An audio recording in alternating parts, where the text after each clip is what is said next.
महाभारत का युद्ध कुरुक्षेत्र में लड़ा गया। कुरुक्षेत्र में युद्ध लड़े जाने का फैसला भगवान श्री कृष्ण का था, लेकिन उन्होंने कुरुक्षेत्र को ही महाभारत युद्ध के लिए क्यों चुना, इसकी कहानी कुछ इस प्रकार है। जब महाभारत युद्ध होने का निश्चय हो गया तो उसके लिए जमीन तलाश की जाने लगी। श्री कृष्ण जी बढ़ी हुई असुरता से ग्रसित व्यक्तियों को उस युद्ध के द्वारा नष्ट कराना चाहते थे, पर भय ये था कि यह भाई भाइयों का, गुरु शिष्य का, संबंधी कुटुंबियों का युद्ध है। एक दूसरे को मरते देखकर कहीं संधि न कर बैठे, इसलिए ऐसी भूमि युद्ध के लिए चुननी चाहिए जहां क्रोध और द्वेष के संस्कार पर्याप्त मात्रा में हो।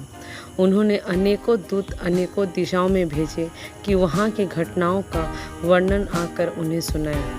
एक दूत ने सुनाया कि अमुक जगह बड़े भाई ने छोटे भाई को खेत की मेड़ से बहते हुए वर्षा के पानी को रोकने के लिए कहा, पर उसने स्पष्ट इनकार कर दिया और उल्हाना देते हुए कहा, तू ही क्यों ना बंद करावे, मैं कोई तेरा गुलाम हूँ।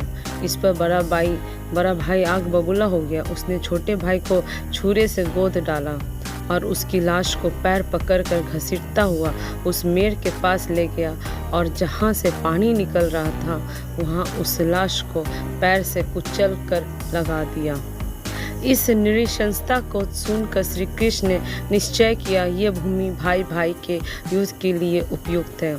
यहाँ पहुँचने पर उनके मस्तिष्क पर जो प्रभाव पड़ेगा उससे परस्पर प्रेम उत्पन्न होने या संधि चर्चा चलने की संभावना ना रहेगी।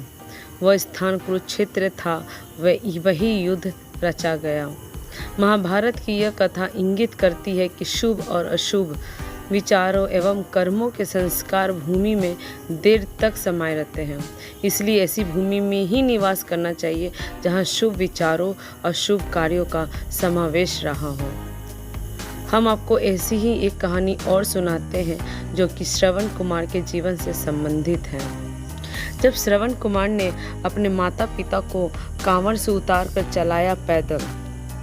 श्रवण कुमार के माता पिता अंधे थे, वे उनकी सेवा पूरी तत्परता से करते, किसी प्रकार का कष्ट ना होने देते। एक बार माता पिता ने तीर्थ यात्रा की इच्छा की। श्रवण कुमार ने कांवड़ बनाकर उन दोनों को उसमें बिठाया और उन्हें लेकर तीर्थ यात्रा को चल दिया। बहुत से तीर्थ करा लेने पर एक दिन अचानक उसके मन में यह भाव आए कि पिता माता को पैदल क्यों न चलाया जाए। उसने कावड़ जमीन पर रख दी और उन्हें पैदल चलने को कहा। वे चलने तो लगे, पर उन्होंने साथ ही यह भी कहा कि इस भूमि को जितनी जल्दी हो सके पार कर लेना चाहिए। वे तेजी से चलने लगे। जब वो भूमि निकल गई तो श्रवण कुमार को माता पिता की अवज्ञा करने का बड़ा पश्चाताप हुआ और उसने पैरों पर कर क्षमा मांगी तथा फिर कांवड़ में बिठा लिया। उसके पिता ने कहा, पुत्र, इसमें तुम्हारा दोष नहीं। उस भूमि पर किसी समय मैं नामक एक असुर रहता था। उसने जन्मते ही अपने ही माता पिता को मार डाला था। उसी के संस्कार उस भूमि में अभी तक बने हुए हैं। इसी से उस क्षेत्र में गुजरते हुए तुम्हें ऐसी बुद्धि उपजी। कैसी लगी आपको ये कहानी, प्लीज़ हमें कमेंट करके बताएं।